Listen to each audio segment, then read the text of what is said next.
Abram went up out of Egypt, he, his wife, all that he had, and Lot with him, into the south. Abram was very rich in livestock, in silver, and in gold. He went on his journeys from the south as far as Bethel, to the place where his tent had been at the beginning, between Bethel and Ai, to the place of the altar, which he had made there at the first.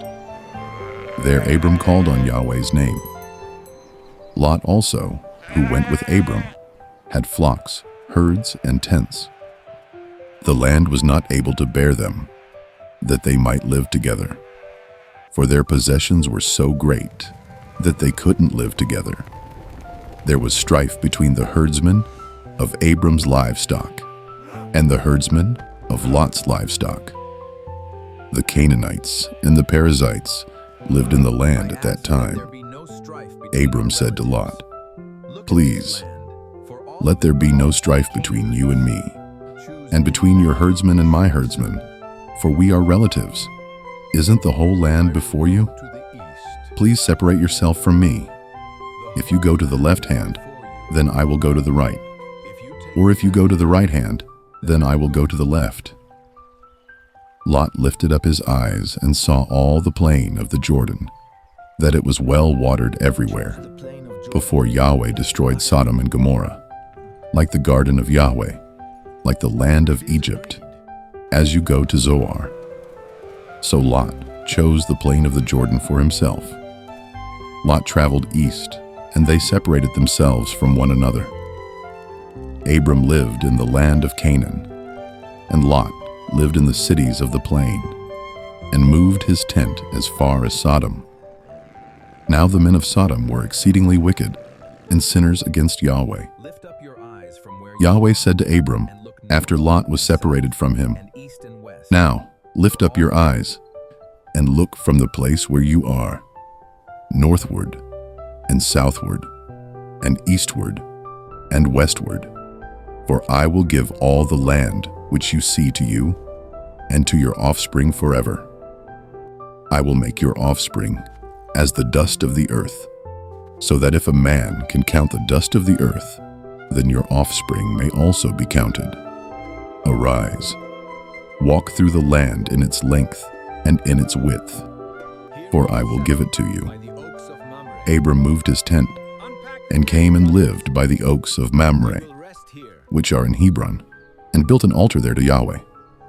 In the days of Amraphel, king of Shinar, Arioch, king of Elasar, Chedorlaomer, king of Elam, and Tidal, king of Goyim, they made war with Bera, king of Sodom, Bersha, king of Gomorrah, Shinab, king of Admah, Shemeber, king of Zeboim, and the king of Bela, also called Zoar. All these joined together in the valley of Siddim, also called the Salt Sea. They served Chedorlaomer for 12 years, and in the 13th year they rebelled. In the 14th year, Chedorlaomer and the kings who were with him came and struck the Rephaim in Ashtaroth Karnaim, the Zuzim in Ham, the Emim in Shaveh-Kiriathaim, and the Horites in their Mount Seir, to El Paran, which is by the wilderness. They returned and came to En Mishpat, also called Kadesh, and struck all the country of the Amalekites, and also the Amorites that lived in Hazazon Tamar, the king of Sodom, and the king of Gomorrah, the king of Admah, the king of Zeboim, and the king of Bela, also called Zoar, went out, and they set the battle in array against them in the valley of Siddim against Chedorlaomer king of Elam, Tidal king of Goyim, Amraphel king of Shinar, and Arioch king of Elasar, 4 kings against the 5. Now the valley of Siddim was full of tar pits, and the kings of Sodom and Gomorrah fled, and some fell there. Those who remained fled to the hills. They took all the goods of Sodom and Gomorrah, and all their food, and went their way. They took Lot, Abram's brother's son, who lived in Sodom, and his goods, and departed. One who had escaped came and told Abram, the Hebrew. At that time, he lived by the oaks of Mamre, the Amorite, brother of Eshcol, and brother of Aner. They were allies of Abram. When Abram heard that his relative was taken captive, he led out his 318 trained men, born in his house, and pursued as far as Dan. He divided himself against them by night, he and his servants, and struck them, and pursued them to Hobah, which is on the left hand of Damascus. He brought back all the goods, and also brought back his relative Lot, and his goods, and the women also, and the other people. The king of Sodom went out to meet him after his return from the slaughter of Chedorlaomer, and the kings who were with him, at the valley of Shaveh, that is the king's valley. Melchizedek, king of Salem, brought out bread and wine. He was priest of God Most High. He blessed him and said, "Blessed be Abram of God, Most High, possessor of heaven and earth. Blessed be God Most High, who has delivered your enemies into your hand." Abram gave him a tenth of all. The king of Sodom said to Abram, "Give me the people, and take the goods for yourself."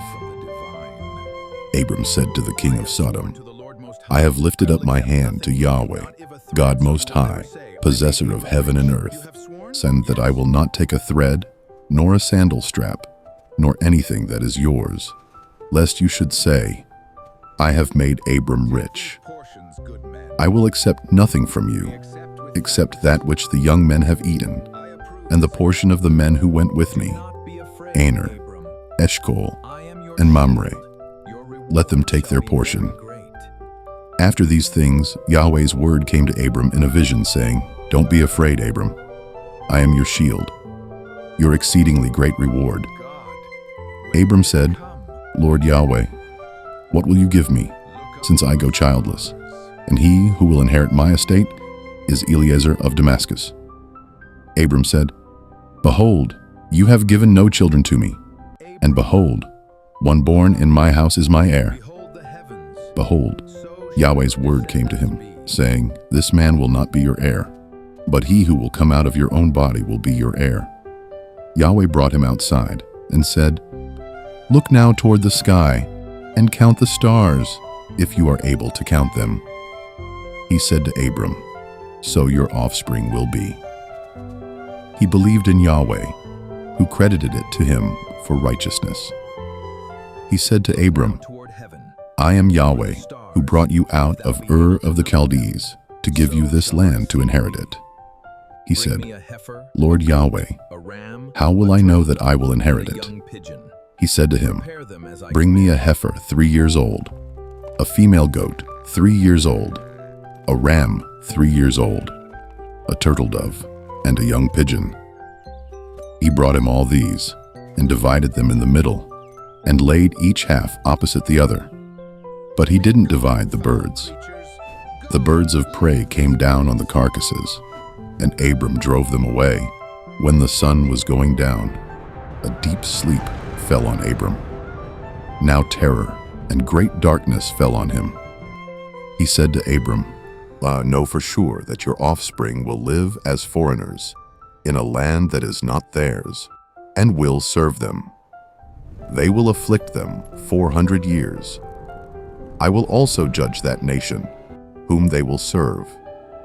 Afterward, they will come out with great wealth, but you will go to your fathers in peace. You will be buried at a good old age. In the 4th generation, they will come here again, for the iniquity of the Amorite is not yet full."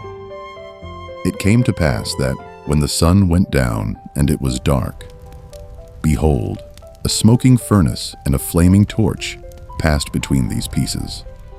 In that day, Yahweh made a covenant with Abram, saying, "I have given this land to your offspring, from the river of Egypt to the great river, the river Euphrates, the land of the Kenites, the Kenizzites, the Cadmonites, the Hittites, the Perizzites, the Rephaim, the Amorites, the Canaanites, the Girgashites, and the Jebusites." Now Sarai, Abram's wife, bore him no children. She had a servant, an Egyptian, whose name was Hagar. Sarai said to Abram, "See now, Yahweh has restrained me from bearing. Please go into my servant. It may be that I will obtain children by her. Abram listened to the voice of Sarai. Sarai, Abram's wife, took Hagar the Egyptian, her servant, after Abram had lived 10 years in the land of Canaan, and gave her to Abram her husband to be his wife. He went into Hagar, and she conceived. When she saw that she had conceived, her mistress was despised in her eyes. Sarai said to Abram, "This wrong is your fault. I gave my servant into your bosom." And when she saw that she had conceived, she despised me. May Yahweh judge between me and you. But Abram said to Sarai, "Behold, your maid is in your hand. Do to her whatever is good in your eyes." Sarai dealt harshly with her, and she fled from her face. Yahweh's angel found her by a fountain of water in the wilderness, by the fountain on the way to Shur. He said, "Hagar, Sarai's servant, where did you come from? Where are you going?" She said, "I am fleeing from the face of my mistress Sarai." Yahweh's angel said to her, "Return to your mistress and submit yourself into her hands." Yahweh's angel said to her, "I will greatly multiply your offspring, that they will not be counted for multitude." Yahweh's angel said to her, "Behold, you are with child, and will bear a son. You shall call his name Ishmael, because Yahweh has heard your affliction. He will be like a wild donkey among men. His hand will be against every man, and every man's hand against him. He will live opposed to all of his brothers."